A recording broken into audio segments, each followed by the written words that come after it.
আসসালামু আলাইকুম। আজ ছোট্ট একটি ভিডিও নিয়ে এসেছি। রমজান ছাড়াও সারা বছর এটা খেতে ভালো লাগবে। হেলদি একটি খাবার। ভিডিও শেষ পর্যন্ত দেখার আমন্ত্রণ রইল।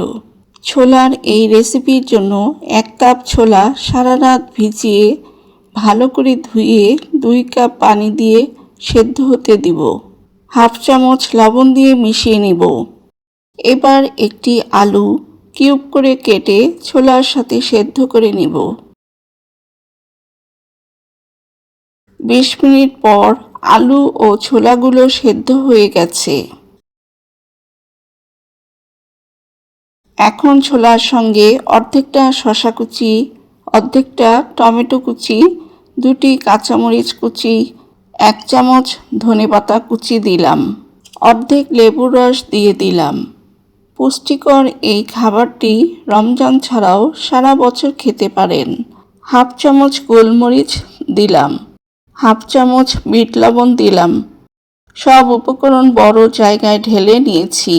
মেশাতে সুবিধে হবে। এখন দিব এই রেসিপির আসল সিক্রেট তেঁতুলের টক পানি, যেটা চটপটি ফুচকায় ব্যবহার করে থাকি। তেঁতুলের টক পানি কি মশলা দিয়ে তৈরি করেছি এই রেসিপি দেখতে চাইলে কমেন্টে লিখে জানাবেন। 2 চামচ দিলাম তেঁতুলের টক। সারাদিন রোজা রাখার পর এটা খেতে দারুণ লাগবে।